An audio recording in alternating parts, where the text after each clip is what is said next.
এই ত্রিশূলটা যখন আমি তারাপীঠ শ্মশানে যাই, পঞ্চমুনি আসনে যজ্ঞ করতে, শ্মশানে যখন পঞ্চমোগার করি, দুদিকে দুটো চিতা জ্বলছে, মাঝখানে ত্রিশূলটা রেখে ত্রিশূল জাগানো হয়েছে। এই ত্রিশূল জাগিয়ে আমি তারাপীঠ থেকে এটা কাজ করি। এই ত্রিশূলের মাহাত্ম্য এটা। আর এটাই হচ্ছে বাবার বাড়ি, আর বাবার বাড়ির পাশেই কিন্তু মায়ের মন্দির। মা তারার দোতলার যে মন্দিরটা রয়েছে, মাটির ঘরে কুড়ে ঘরের যে দোতলা মন্দিরটা, এটাই কিন্তু মায়ের মন্দির। তো আমি এরপর মন্দিরের ভিতরটা আপনাদেরকে দেখাবো। এই খেপির ত্রিশূলটা যখনই তোমার গায়ে ঠাকাবো আর যখন ছেড়ে দেবো ধুনো দিয়ে, তোমার দুদিনের মধ্যেই ভালো হয়ে যাবে। আর যখনই ছেড়ে দেবো তখনই তুমি বুঝতে পারবে।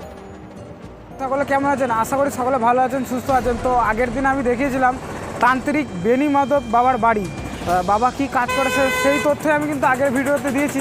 আজকে নিয়ে চলে এসেছি বাবার ঠিকানা, যেটার জন্য আপনারা অনেক দিন ধরে অপেক্ষা করছিলেন। তো আর অপেক্ষা করাবো না, বাবার ঠিকানা এবং ফোন নাম্বার নিয়ে চলে এসেছি। আজকের ভিডিওতে থাকছে বাবার ফোন নাম্বার এবং ঠিকানা। যারা সম্পূর্ণ ভিডিও দেখবেন তারাই কিন্তু একমাত্র বাবার ফোন নাম্বার পাবেন, যারা দেখবেন না তারা কিন্তু ফোন নাম্বার পাবেন না। আর একটা কথা বলি ভিডিও শুরু করার আগে, আমার চ্যানেলে যারা নতুন আছেন অবশ্যই আমার চ্যানেলটিকে সাবস্ক্রাইব করে আমার পাশে থাকবেন এবং বেল আইকনটি ক্লিক করে যাবেন, যাতে আপনার কাছে আবার নতুন আপডেট যায় এবং আমি যে ভিডিওটা আপলোড দেবো সেটা যেন আপনার কাছে আগে পৌঁছায়, বাবার মন্দিরে যেন আপনি আগে আসতে পারেন। তো চলুন এবার বলি কিভাবে বাবার মন্দিরে আসবেন। যারা কালনা থেকে আসতে চাইছেন তারা কালনা অম্বিকার বাস ধরবেন বা কালনা থেকে বর্ধমানের বাস ধরবেন, আর এটা হচ্ছে কালনা রোড। আর যারা বর্ধমান থেকে আসতে চাইছেন বর্ধমান স্টেশন থেকে বাস ধরবেন অম্বিকা কালনার বাস ধরে চলে আসবেন এটা পলসা মোড়ে। পলসা কালী মন্দির বললেও বাসওয়ালা আপনাদেরকে নামিয়ে দেবে, বা পলসা মোড় বললেও কিন্তু আপনাদেরকে নামিয়ে দেবে। আর আমি এই মুহূর্তে পলসা মোড়েই রয়েছি। আর একটা ভালো উপায় বলে দিচ্ছি, পলসা মোড়ে নেমে কিন্তু এখানে একটা মন্দিরের মতো দেখতে হবে, বট গাছের গোড়াতে কিন্তু একটা মন্দিরের মতো করা হয়েছে, পঞ্চনাগর রয়েছে। তো এইখানটা কিন্তু দেখলেও আপনারা চিনতে পারবেন। আর এই দিকটা দিয়ে যাবো আমরা ওই পাটটাতে কিছুটা যাওয়ার পরে কিন্তু বাবার বাড়ি এবং বাবার মন্দির পেয়ে যাবেন। আর বাবা বৃহস্পতিবার, মঙ্গলবার আর শনিবার কিন্তু সপ্তাহে 3 দিন কিন্তু বাবা বসে। সকাল 10টা থেকে দুপুর 1টার মধ্যে যারা আসবেন তারাই কিন্তু একমাত্র বাবাকে দেখাতে পারবেন বা মা তারার দর্শন করতে পারবেন। তারপরে কিন্তু বাবা আর ভক্ত দেখে না, বাবা কিন্তু ওইটুকু সময় ভক্ত দেখে। তো চলুন যারা আসবেন তারা একটু তাড়াতাড়ি আসার চেষ্টা করবে। তো চলুন এবার আমি একটু গলিটা দেখাই আপনাদেরকে। আর বট গাছের সাথে মন্দির রয়েছে, আর মন্দিরটার পাশ দিয়ে যেই গলিটা যাচ্ছে এইদিকে একটা গলি যাচ্ছে। তো এই গলিটা থেকে আমাদেরকে সোজা যেতে হবে, কিছুটা সোজা যাওয়ার পরে কিন্তু বাবার বাড়ি এবং মায়ের মন্দির দুটোই একসাথে রয়েছে। আর আপনারা বাবার বাড়িতে খুব সহজেই আসতে পারবেন। আর যারা আসতে চাইছেন তারা কিন্তু সকাল 10টা থেকে 1টার মধ্যে আসবেন, কেন তারপর কিন্তু বাবা ভক্ত দেখে না। তো আপনাদেরকে আগে থাকতেই বলে দিচ্ছি আমি, বাবা কিন্তু খুব অল্প সময় ভক্ত দেখেন, কারণ বাবা যা কাজ করে সম্পূর্ণ কিন্তু মায়ের আদেশ নিয়ে।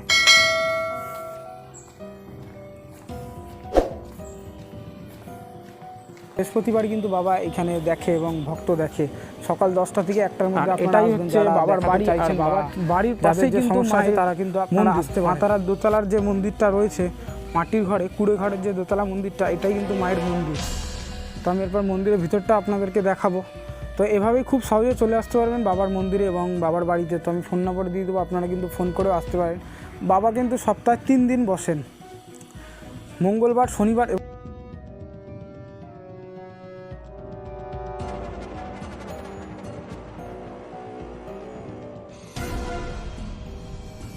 যে সকল মায়েদের সন্তান হচ্ছে না সেই মায়েদেরও কিন্তু খুব উপকার এই মন্দির, এবং যাদের চাকরি মিলছে না তারাও কিন্তু এই মন্দিরে আসতে পারেন।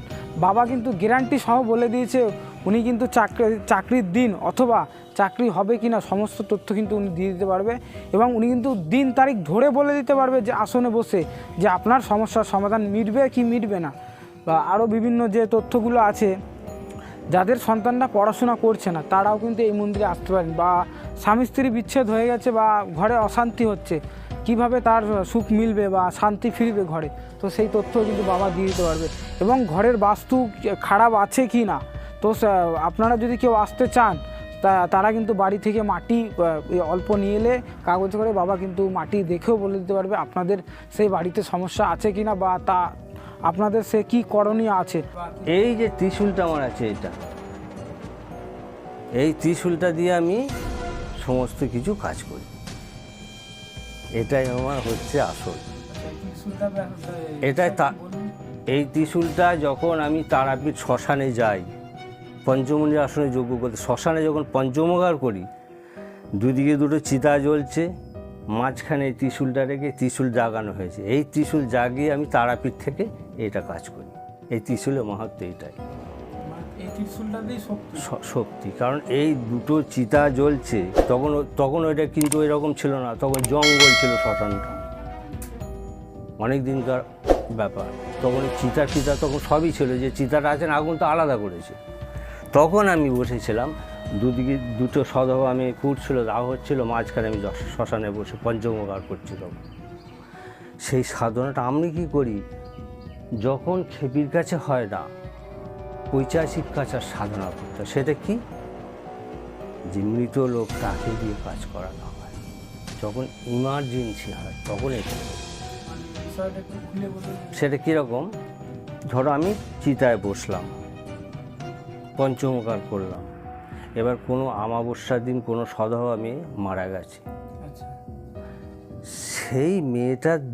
সেই যে মেয়েটা মারা গেছে, মানুষ তো মরে না, সেখানে কিন্তু সে থাকে, ঘুরে বেড়ায়।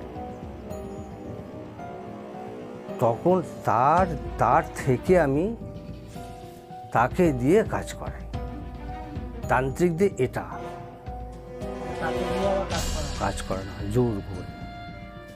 এটা কখন করি, এটা যখন দেখি বিশাল বাড়াবাড়ি, তখন এই কাজটা করি।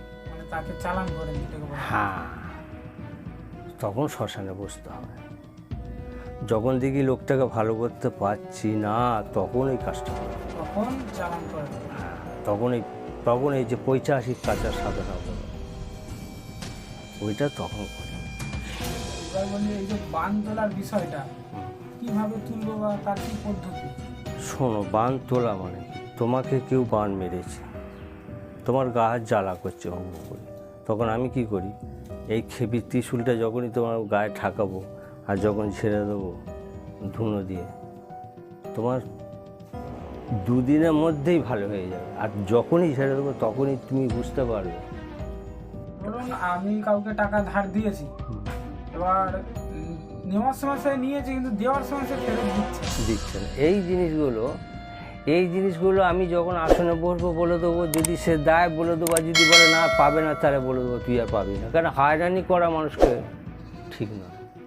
আমি দেখি মায়ের কাছে যে কোনো রাস্তা নেই, হ্যাঁ বলে দিয়ে এটা হবে না, তুই শুধু ইয়ে করছিস। এই যেরকম একটা ছেলের একটা গয়না হারিয়ে গেল, বললাম এটা আর পাবি না। আর একটা মন্দিরে একজন এলো, সোনার আংটি হারিয়ে গেল, আমরা যা তুই পেয়ে যাবি, পেয়ে গেল, বাড়িতেই আছে তুই পেয়ে যাবি।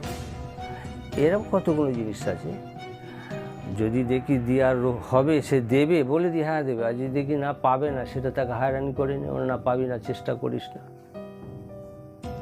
সত্যই থাকে, সত্যি যেটা সত্য সেটাই হবে। এই বলে দেবো দাঁড়া, তুই আমায় কিছু টাকা দে, আমি কিছু মেরে নেবো, ওসব রাস্তা আমার নেই।